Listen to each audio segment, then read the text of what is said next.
Hi. So I'm going to go over the pre-assessment that we took. And again, this is what the post-assessment is going to look like. These are the things that you're supposed to be learning. The post-assessment will not have the same numbers, but I kind of remember this looking pretty much exactly the same. So if you're looking to practice something for the next few weeks, this would be it. Create problems like this for yourself. Use the internet to check your work. Use this video specifically to assess how you think. Okay? If there are some things that you didn't do at all on the post-assessment, then when you start practicing them and you maybe take it again and then come back and watch the video. But again, more important than what your answer is, what kind of thinking are you doing? What is your process? Do you have one? If you don't, that's what you need. You need to develop a process. And hopefully through practicing these problems, that's what you do. You can look at this like a game. It's a game. This is what we're going to ask you. Do you know how to do it? Yeah, I think. Okay, so there's also some problems that we are expecting mastery, which means you're able to do it, and some that you might get wrong, you might get right, not a huge deal. So I want to show you the ones that we expect you to master. Number 1, number 2, number 5, and number 8. So those are the 4 most important ones. Okay, so if you can do those, and you get the other 4 wrong, and that's mastery. Whoa, I know. Let me say that again. If you master the things we want you to master, then you're earning a 3. You're meeting grade level expectations. Okay? Doesn't mean don't work on this stuff, because some of this stuff it takes longer to master, and that's why we have it here now, so you can start practicing it. Okay? But those are the 4 most important ones. So if you master those, and then you earn a 3 for the unit. Okay? Got it? Good. All right. So number 1. Again, listen to my thinking. Think about your thinking. Are you thinking? Or are you just reacting? Right? Are we responding or are we reacting? So number 1 says fill in the boxes. If you can't see the boxes, they're here. These little gray guys. So that's something I think on the pre-assessment it may not have copied very well. But there are in fact boxes. So the idea is we need digits in those boxes. We need the correct digits. Okay? So some of it has been done for us and some of it we have to think about. So we have 54 times 67. So I know the algorithm. I know the steps. I know we first start in the ones column of the bottom number. We then multiply that to the tens column. We do the ones to 1, ones to 10. We have the answer down there. We drop down to the tens, add that 0 because we are multiplying by 10 here, not 6 but 60. So we just add that 0, or we write the 0, not add it. And then we multiply what the digit in the tens with the ones, the digit in the tens with the tens. We have that answer here, and then we add those together. So I've gone through. I know what the process is. I know what the steps are. So that's number 1. Do you know the process of the standard algorithm? Because the standard algorithm is the same every single time. It's the same steps. Okay. So, all right, here we go. So 4 times 7 is 28. Okay, so I know my 28. So here's the 8. I know the 2 goes here because it's the 10 there, the 28. Can't write 28 there. So then we have 7 times 5 is 35.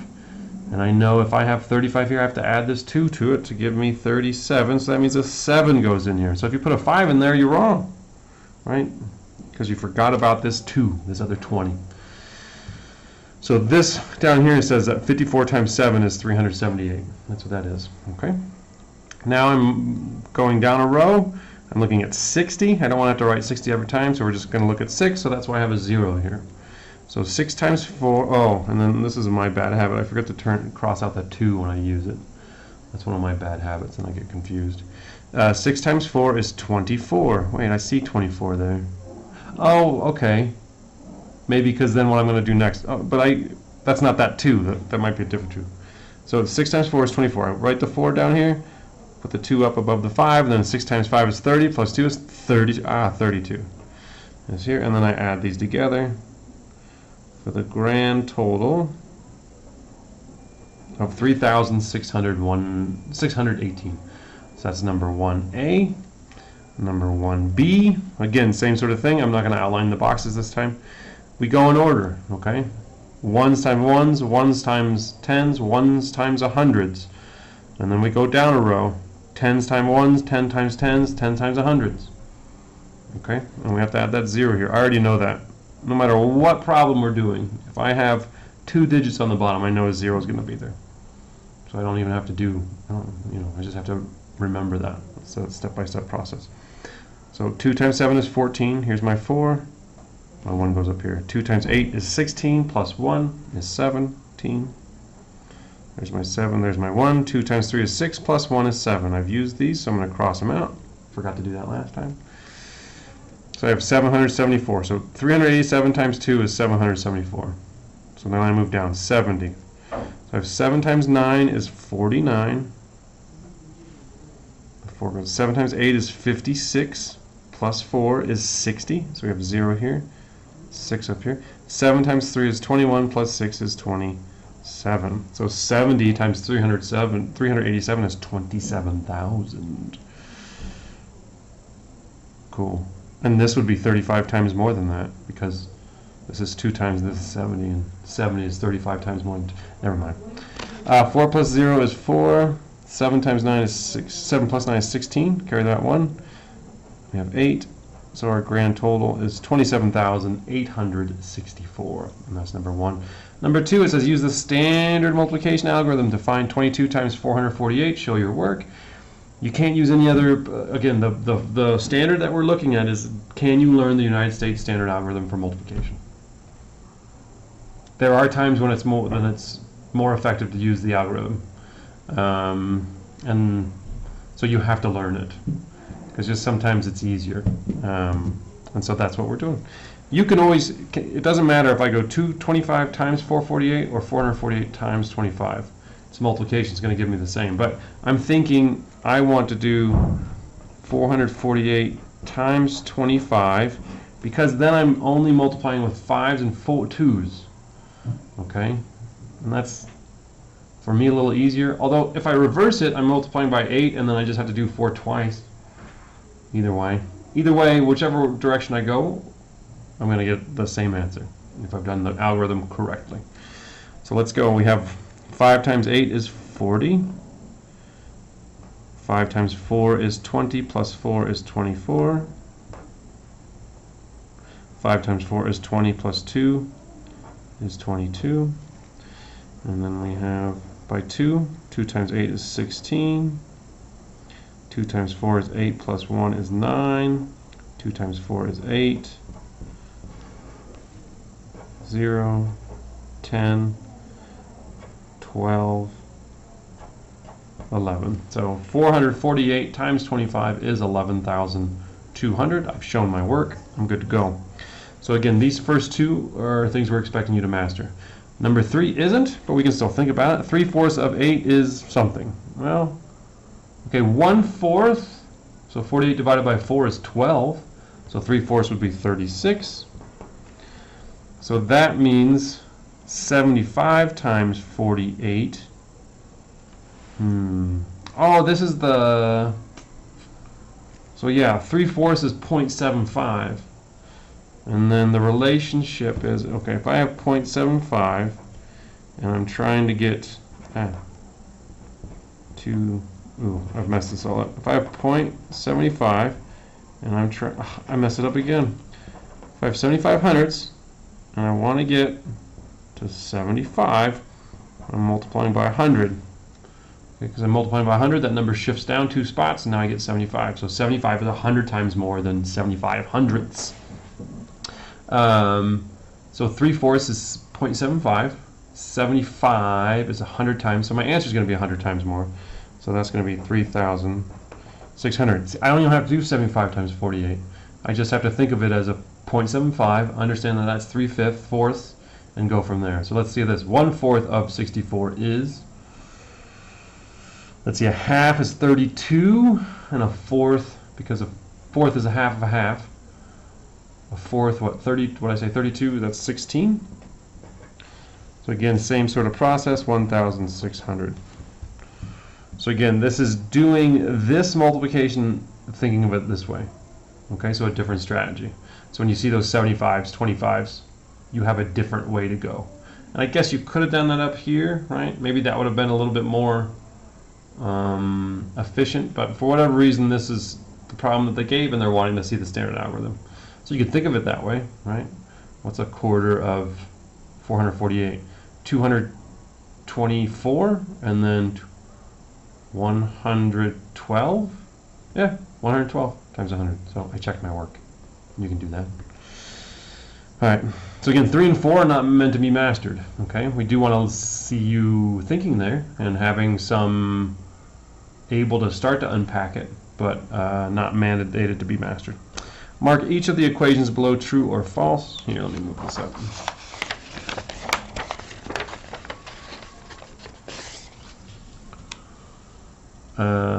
Hint, if you use your estimation and mental math skills, you may be able to get the correct answers to some of these without doing all the computation involved. Okay, so this is, I'm looking for patterns, for relationships, all that good stuff.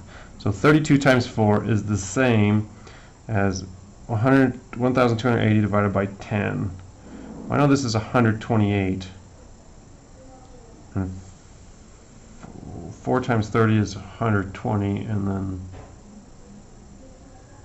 it's 8. That seems right. Man, I may get some of these wrong. No, that feels right. 128. 30 times 4 is 120. 2 times 4 is 8. 128. Yeah, true. 342 times 28 is the same thing as 3,828 divided by 3. Ooh. All right, let's think about this.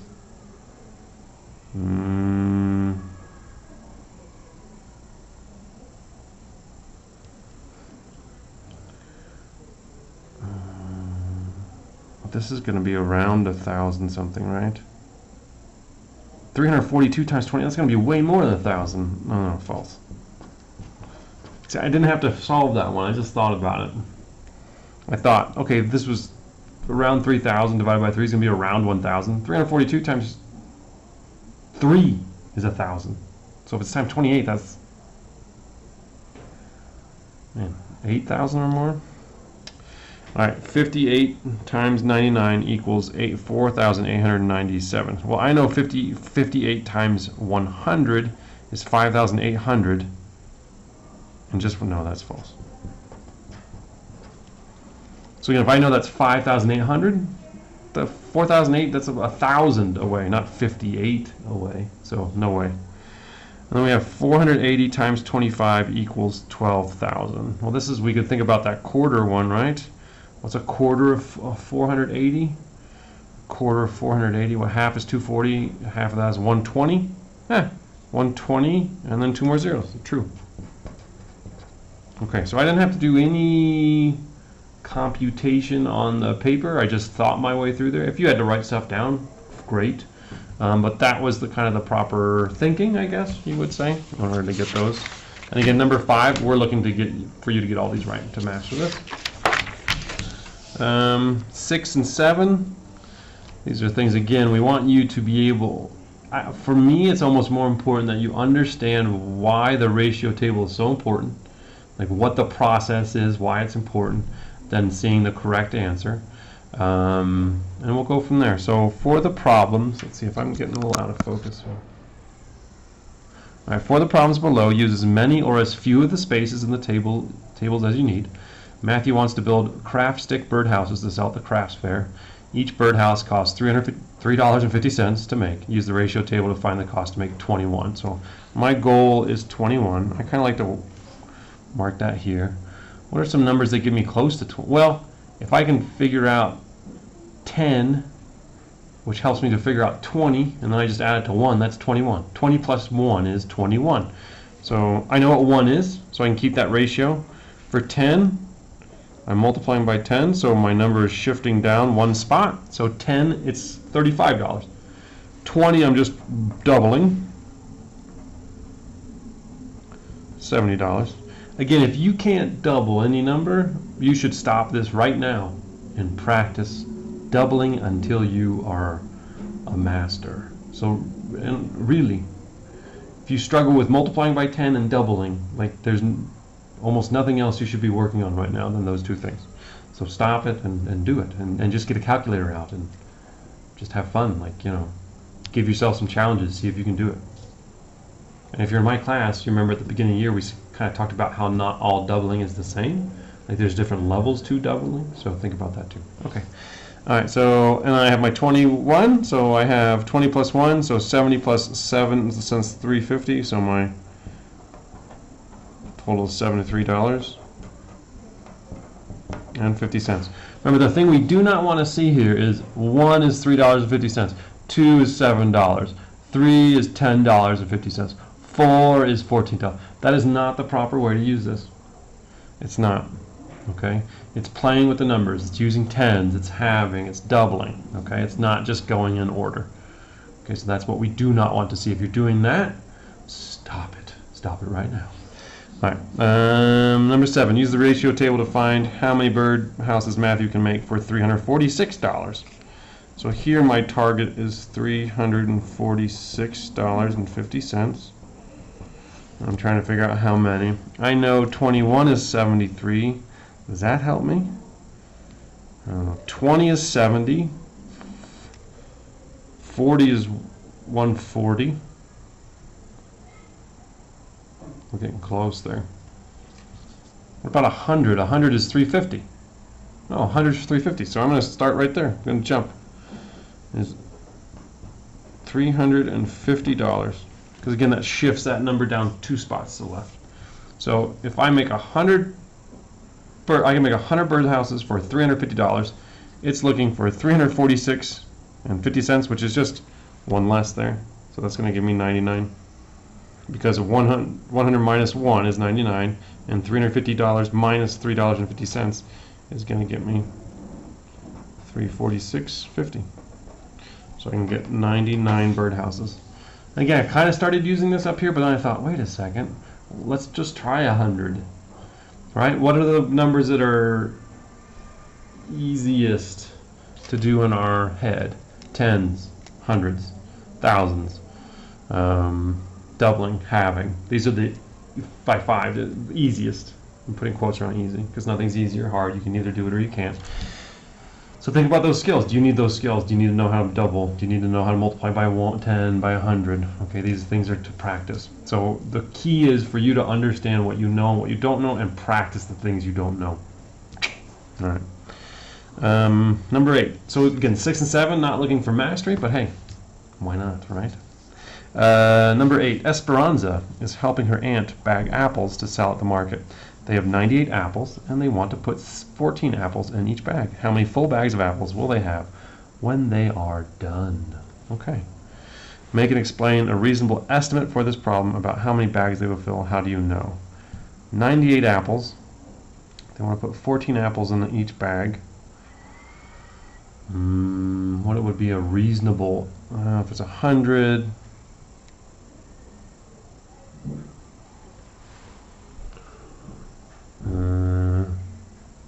they did not 7 apples, 9 apples. So I put 9 apples in each bag, you'd have about 11. So that means 18 would be 22. So in between 11 and 22 is what, about 16, 17? Is that good? I don't know.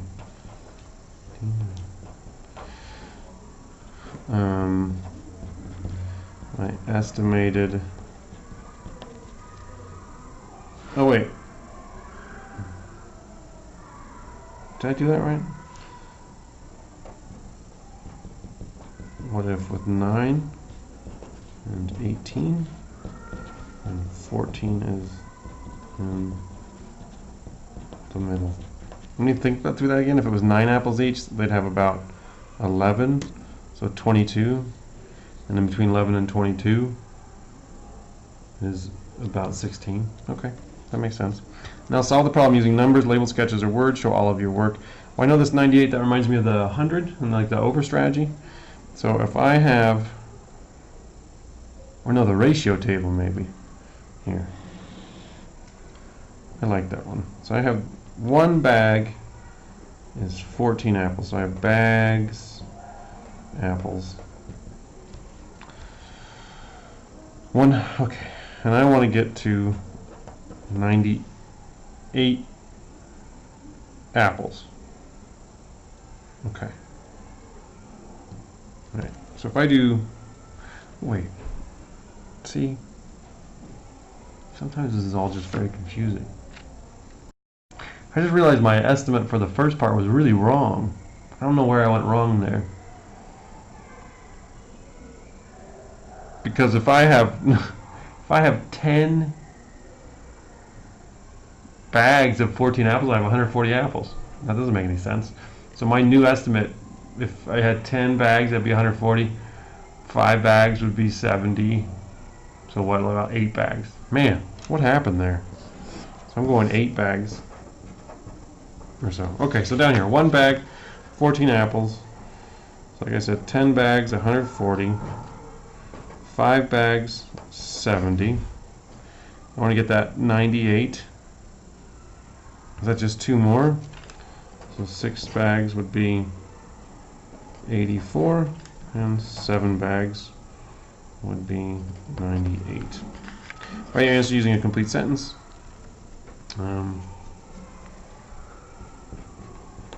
They will fill 7 bags with 14 apples each. There we go. Man, I'd love to understand how I misthought that. Oh well, maybe tell me once you watch it. Alright, again, so this would be one that we're hoping you to master. So again, that's 1, 2, 5, and 8. And then on Google Classroom and in the message I send to the parents, I'll have the resources that you can kind of play online games. But again, the best thing you can do for yourself, create more problems that are like these and practice them. Use Wolfram Alpha to check your work. Use a calculator. That's not cheating. That's called practicing. You got to practice the different skills in order to master them. Yeah. And again, doubling, multiplying by 10, halving, multiplying by 100, very, very, very, very, very, very important. Ciao.